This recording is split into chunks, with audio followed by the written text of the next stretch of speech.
La question essentielle, c'est de comprendre que le débat Malthus-Marx, c'est pas quelque chose de périphérique qui survient comme ça parmi d'autres questions. C'est un Hmm. débat central. C'est-à-dire que Marx montre qu'il n'y a pas de loi de population autonome. Les lois de population sont déterminées par les lois de production des forces aliénatoires du capital. Donc, euh, il y a des modes de production, il y a des phases historiques où on a besoin d'une population élargie. Et il y a des phases historiques, des phases de production où on a besoin d'une population restreinte. Donc, le phénomène mouvement des populations, il existe en tant qu'il est une catégorie de l'économie politique, qu'il est une des résultantes du devenir global des forces productives de l'aliénation. Euh, Malthus représente, euh, contre Ricardo, qui représente l'économie classique, déjà une dérive vers l'économie vulgaire. C'est-à-dire qu'il n'y a aucune analyse du procès de production chez Ricardo, pardon, chez Malthus, alors qu'il y en a une chez Ricardo. Ricardo a très très bien compris que ce qui fait la valeur, c'est le travail. Alors il ne l'a pas compris au bout de l'analyse, parce que ce n'est pas un radical, et il ne va pas aller au bout de cette dialectique historique en comprenant que dans la valeur travail, il y a l'exploitation, puisque Ricardo n'est pas un subversif, c'est quelqu'un qui analyse le développement du capital, mais Ricardo représente les couches progressistes industrielles du capital. Mhm. Donc, il représente ceux qui mettent en mouvement la modernité de la richesse industrielle. Et donc, contre l'improductivité des rentes foncières préalables, Ricardo sait désigner la vraie richesse industrielle du travail. Mhm. Il ne le fait pas jusqu'au point où il deviendra un subversif. C'est ce que Marx fera avec le travail de la valeur du travail sur l'exploitation, mais il le fait. Malthus, c'est tout autre chose. Malthus, c'est les rentes usuraires. Il n'y a aucune analyse de la production et il n'y a aucune analyse de la valeur production. Tout est dans la sphère de circulation. Euh, Toute analyse de la valeur ou toute analyse de la crise qui ne va pas au fond de la production, on reste à l'écume des choses dans des problématiques de circulation. Pourquoi y a-t-il une crise? Ben, il y a une crise parce qu'il y a un décalage entre l'offre et la demande. N'importe quel crétin universitaire aujourd'hui ou n'importe quel couillon sur YouTube vous dit consommation, distribution, c'est-à-dire que la crise c'est un déséquilibre. Mhm. Marx dit la crise, c'est pas un déséquilibre. La crise, c'est le rapport contradictoire, travail vivant, travail mort, avec la problématique essentielle, la problématique ontologique de la baisse du taux de profit. Donc, le délire de Malthus sur la loi de développement de la population est une loi qui est géométrique, alors que la loi des ressources, telle que Malthus, dans son étriqué borné dans la sphère de circulation-distribution la voie, est elle, au contraire, arithmétique. Mais c'est quoi la différence entre les deux? Bah, la différence entre les deux, c'est une production géométrique explose par rapport à la production arithmétique. La production arithmétique, je passe de 2 à 4. La production géométrique, je passe de 4 par échelon jusqu'à 32. Donc, euh, la bêtise analytique de Ricardo, à savoir que la population monte, monte en soi. Mhm. C'est pas simplement une bêtise analytique qui montre que Malthus n'a pas d'analyse historique. C'est le présupposé d'une classe rentière, usuraire en Angleterre, qui est dans l'incapacité, pour légitimer son pouvoir, d'entrer dans le cœur du cœur la loi radicale de la valeur travail. Mhm. Et Marx va donc exploser le système malthusien en montrant que c'est une connerie absolue et que c'est pas les lois de population qui font le devenir de l'histoire, c'est les lois du devenir de l'histoire qui font les lois de population. Autrement dit, quand une population à un moment donné monte ou quand une population à un moment donné descend, c'est pas un automouvement spontané qui se ferait tout seul. Il est le résultat des forces productives du développement historique de l'histoire. La population est une des catégories du développement productif de l'histoire. Quand la population va se raréfier dans l'Empire romain, c'est pas parce que, entre guillemets, il y a des lois de population. C'est parce qu'il y a une décomposition de la rente foncière romaine qui va, décomposer les lois de progression démographique. Et quand on en arrive maintenant au capital, Marx, toujours articulé sur le capital, le sixième chapitre inédit, va positionner les lois de progression des forces productives et à partir de là, poser en quelque sorte l'identité caractéristique de toutes les phases du capital. Le capital a deux grandes phases dans l'histoire. Il a une phase de domination formelle et il a une phase de domination réelle. La domination formelle, c'est quand le capital n'est pas encore lui-même et qu'il est encore extrêmement dépendant des formes antécédentes. C'est un mode de production qui n'est pas homogène et qui n'est pas encore lui-même dans la pureté achevée de son lui-même. Et il y a la domination réelle qui intervient à partir de la Première Guerre mondiale, où le capital se débarrasse de toute son antériorité et il devient l'économie monde du monde de l'économie de la marchandise en mouvement. Et donc Marx dit, sans faire une analyse critique du mode de production despotique, oriental, les sociétés tribales africaines, on voit que ces sociétés ont des lois de population en fonction des déterminismes, des spécificités de leur mode de production. Donc il n'y a pas, contrairement à ce que dit M. Malthus, pour légitimer l'angoisse de la classe dirigeante qui veut restreindre la population, c'est les gens là, pourquoi ça va si mal? C'est parce qu'il y a trop de monde. Non, il y a du monde parce que les lois de développement de l'aliénation font qu'à un moment donné, il y a une explosion démographique. Mais l'explosion démographique, elle n'est pas un en soi qui s'autoproduit. Elle résulte du développement des forces productives. Et donc, à partir de là, Marx nous dit, il y a deux grandes phases dans le capital, domination formelle, domination réelle. En période de domination formelle, j'ai une loi de paupérisation absolue, la loi de paupérisation absolue, et la loi de surpopulation absolue. C'est-à-dire qu'en domination formelle, le capital détruit tout. Il ravage tout, et à partir de là, il va mettre sur les routes ce qu'il appelle les sans réserve, c'est-à-dire des gens qui n'ont plus rien et qui sont donc une excroissance de population nécessaire pour détruire les modes de production antérieurs.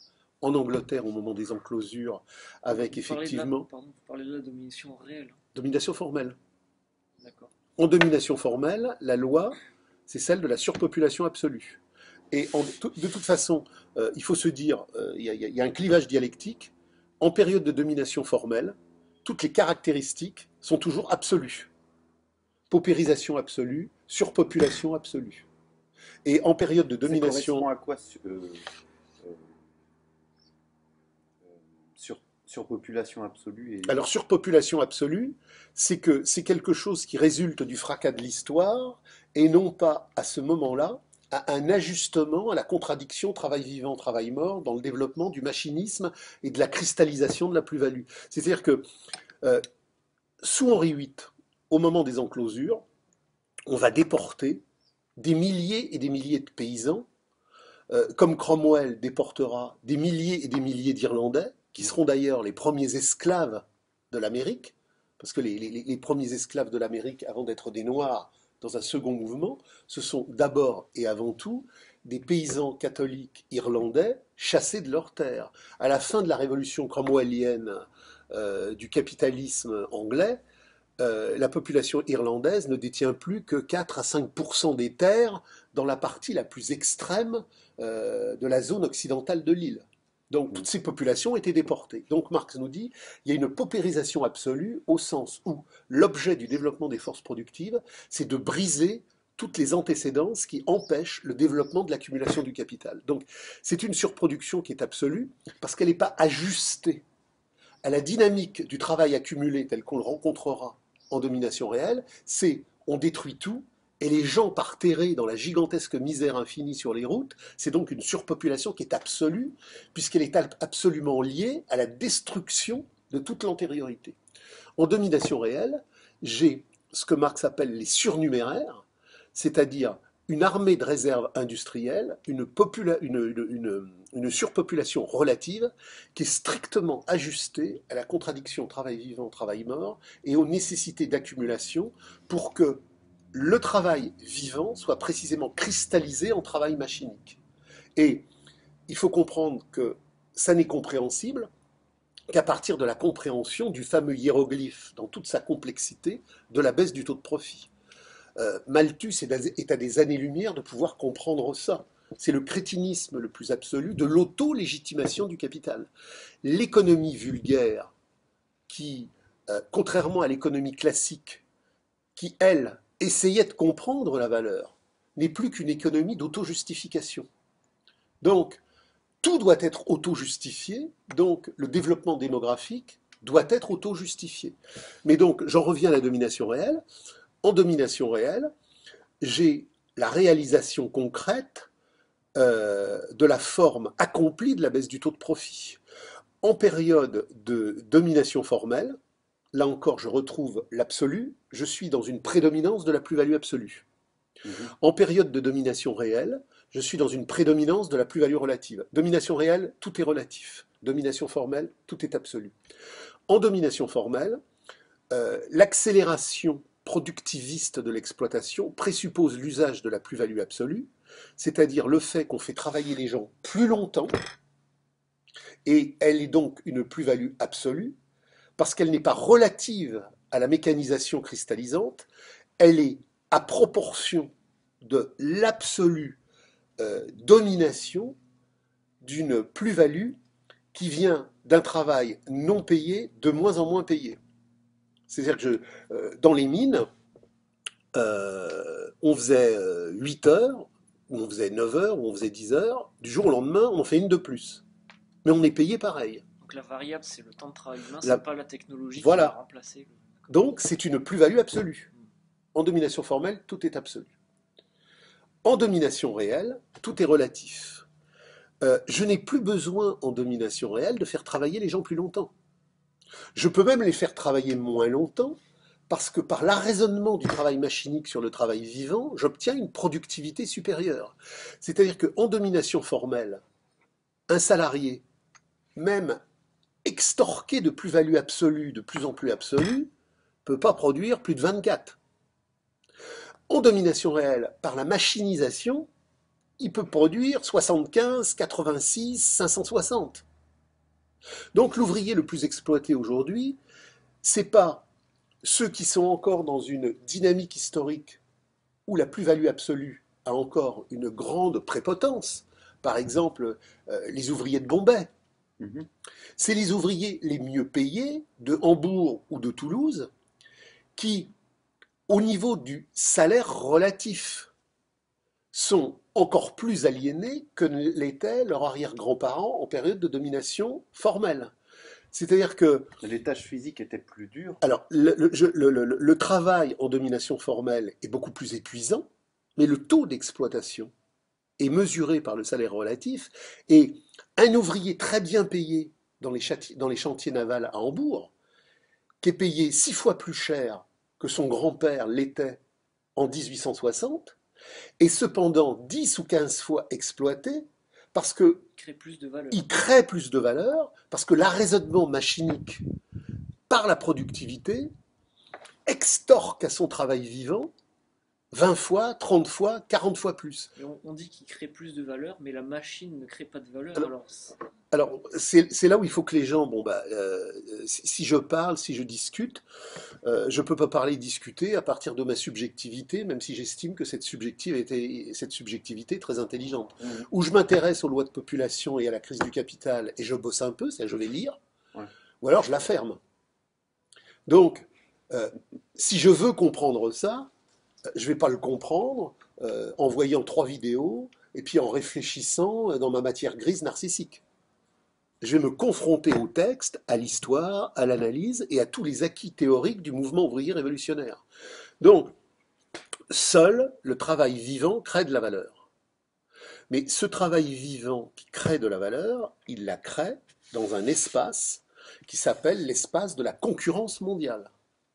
Donc, j'ai le souci de produire de la plus-value, de réaliser de la plus-value, mais de vendre le plus possible. Et pour vendre le plus possible, il faut que je produise le plus vite possible. Parce que si je produis 2 fois plus vite que le concurrent, je vais avoir des coûts inférieurs. Mais ces coûts inférieurs ne créent pas de la valeur. Ce qui crée de la valeur, c'est le travail des hommes. La machine ne crée pas de valeur. La machine, elle produit par son usure une transmission de valeur qui fait que la valeur du travail humain qui l'a cristallisé est transmise aux marchandises par l'usure. Mais une fois que la machine est usée, je ne peux pas la suruser. Alors que l'homme est surusable. Donc, Elle est usée parce qu'elle ne rentre plus dans le comment? Dans elle a la produit sa production. valeur. Ouais. C'est-à-dire que l'empirie nous dit, ah ben la machine, elle est usée, elle s'arrête, elle marche plus. Non, elle est usée parce qu'elle produit plus assez. Mais elle a accompli son cycle, c'est-à-dire que si une machine, outil, contient du travail cristallisé humain de plus-value exploitée de 675, c'est quand elle atteint 674 et qu'elle bascule dans 675 qu'elle est usée. Il y a l'apparence, il y a l'essence, il y a le concept. L'usure de la machine, c'est pas simplement une usure physique. La machine se met à fumer, elle marche plus. Elle a accompli le temps de la valeur humaine confisquée qu'elle contenait. Donc, je ne peux pas exploiter une machine. Par contre, je peux exploiter les hommes. Donc, le nerf de l'exploitation, c'est le travail humain. Mais, alors, le béotien qui n'a jamais lu, mais qui veut quand même parler, il nous dit, mais enfin, si le capital utilise des machines, c'est qu'elles lui produisent de la valeur. Non, elles lui produisent une accélération du temps de transmission de la valeur, mais elle ne produit pas de valeur. Donc, je vends plus en masse, parce que je vends des marchandises que j'ai produites plus vite, mais Marx nous dit, au-delà du bénétisme à la Ricardo, à la Malthus, à la Quesnay, à la Smith, à la Sismondi, ce qui compte, c'est pas le profit, c'est le taux de profit. Donc, la masse du profit grossit puisque je vends de plus en plus. Mais le taux de profit, lui, ne cesse de baisser. Et le capital est cette organicité contradictoire qui fait que, en permanence, le capital est condamné à accumuler les conditions de sa mort. Le parcours biologique du capital est le parcours dialectique de sa nécrologie. Donc c'est là où intervient la surpopulation relative de la domination réelle. Comment faire pression sur les salaires? Alors faire pression sur les salaires, Marx l'explique très très bien dans la 7e section du livre 1, ça a d'abord été la mise au travail des femmes. On n'a pas mis les femmes au travail pour qu'elles s'émancipent d'une cellule familiale sclérosée. On les a mis au travail parce que, entre les paramètres de la force physique, entre les paramètres de la grossesse, et bref, tous les paramètres historico-biologiques, d'emblée, on a considéré que la femme serait moins payée que l'homme. Donc, Marx nous dit, on remplace un homme par 2 femmes. Et après, on a l'armée de réserve immigrée, quand on dit on remplace un Yankee par 3 Chinois. Et c'est pas lié au hasard si c'est un homme par 2 femmes et un Yankee par 3 Chinois. C'est que la modernité fait de l'armée de réserve immigrée une loi générale de population qui a sa cohérence, sa logique, sa dialectique du point de vue des luttes de classe.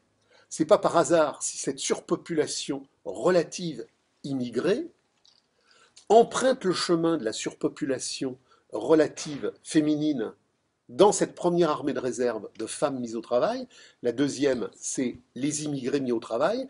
Après la grande grève sauvage de 68, quand le capital, pour assumer la modernité de sa crise et les difficultés de plus en plus délirantes de la baisse du taux de profit, dit on va faire venir des ouvriers d'un temps immobile où la lutte de classe radicale n'a jamais existé, pour remplacer le communard insurrectionnel de 68 par l'ouvrier des despotismes orientaux, africains ou orientaux, qui n'aura pour objectif que la consommation ostentatoire du rapport marchand. Mhm. Donc, le fait que dans les années 70, on généralise la contraception et l'avortement, et que dans le même temps, on généralise le regroupement familial, ça n'est pas un hasard. Le capital ne produit que ce qui le renforce. Il n'étaye que ce qui le valorise.